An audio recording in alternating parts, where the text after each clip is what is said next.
श्री शिवाय नमस्तुभ्यम। हर हर महादेव।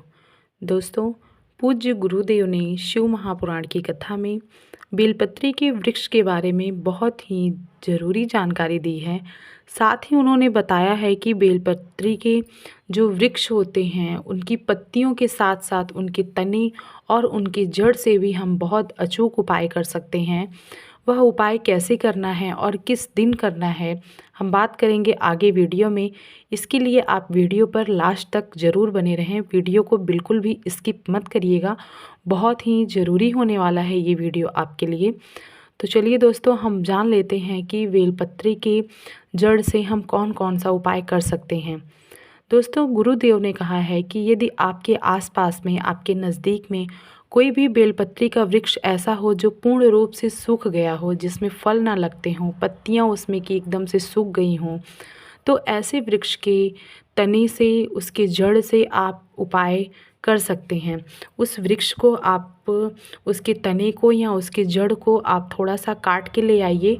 उसको इस प्रकार काटिए कि जैसा कि हम चंदन का एक मुट्ठी रूप में एक चंदन का स्वरूप लेते हैं मार्केट से, जिसको हम घिसते हैं, तो इस प्रकार से आप उसको काट छाँट के तैयार करें और उसके बाद उसको आप चंदन घिसने वाले सिलबट्टे पर उसे घिसें और उससे चंदन तैयार करें। दोस्तों, अब आपको इस चंदन से उपाय करना है।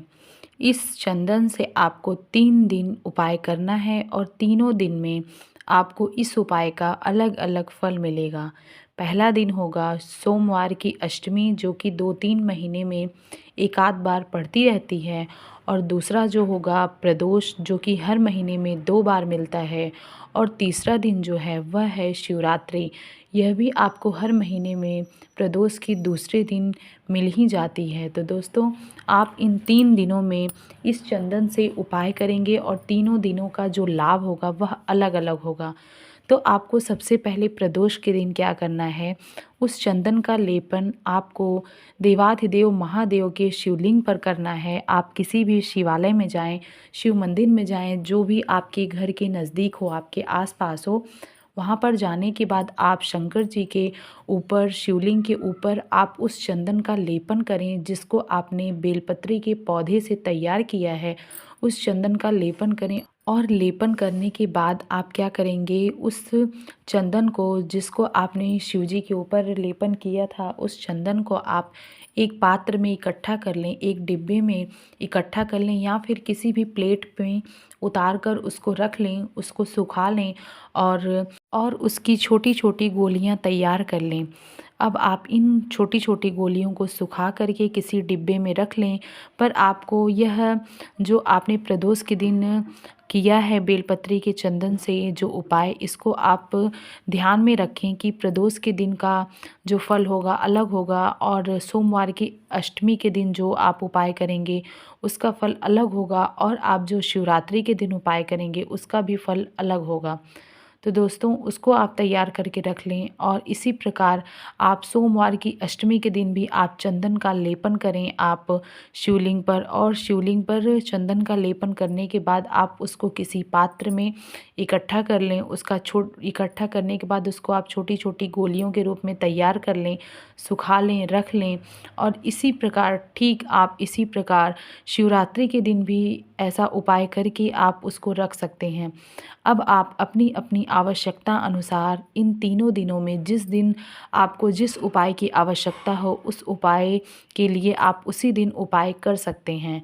तो उसमें से सबसे पहले जो आपने प्रदोष के दिन किया है, वह उपाय खासकर उन लोगों के लिए होता है जिन व्यक्तियों के शरीर में किसी भी जगह पर गांठ होती है और डॉक्टर ने ऑपरेशन के लिए कह दिया हो, या कोई बड़ी बीमारी बताई हो कि इस बड़ी बीमारी की वजह से ऑपरेशन करना पड़ सकता है, या फिर शरीर में बड़ी बीमारी प्रवेश कर गई है, तो उस व्यक्ति को 15 दिन लगातार आप जो प्रदोष के दिन आपने चंदन का लेपन करके और उस चंदन से गोलियां तैयार करी हैं, उस गोलियां को आप प्रदोष के दिन उस व्यक्ति को रोज़ाना 1 गोली और कुंदकेश्वर महादेव के नाम से उसको दें, जल के साथ उसको खाने के लिए दें। और खाने के बाद आप 15 दिन लगातार उन गोलियों को उस व्यक्ति को खाने के लिए दें।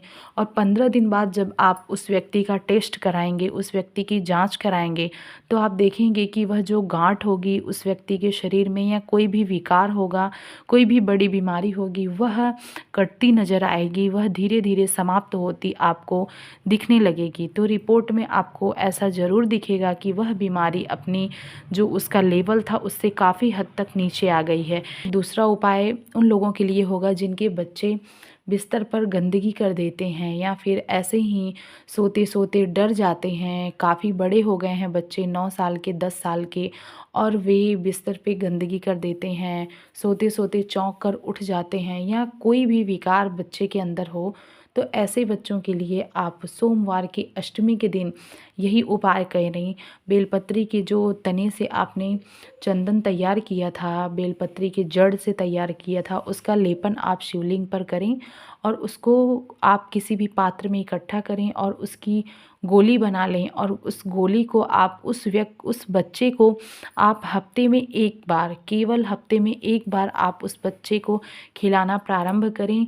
देखेंगे दोस्तों, धीरे धीरे उस व्यक्ति के शरीर में जो भी, उस बालक के शरीर में जो भी विकार होगा, जो भी समस्याएं होंगी, वह धीरे धीरे समाप्त हो जाएंगी। उस बच्चे के शरीर में जो समस्याएं होंगी, उस बच्चे की जो डरने की आदत होगी, सभी धीरे धीरे समाप्त हो जाएगी।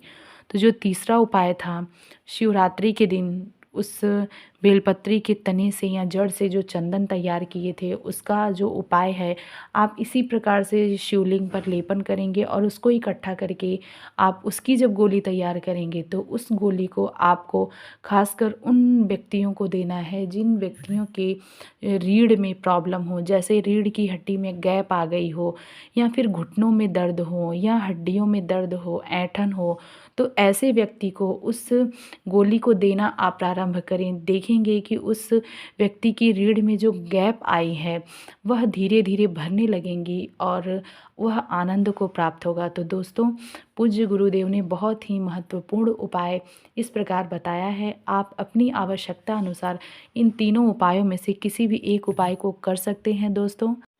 तो दोस्तों, यदि आज का उपाय आपको ज़रा भी उपयोगी लगा हो तो हमारे वीडियो को एक लाइक ज़रूर करिएगा, और चैनल पर नए हो तो कृपया हमारे चैनल को सब्सक्राइब भी ज़रूर कर लीजिएगा।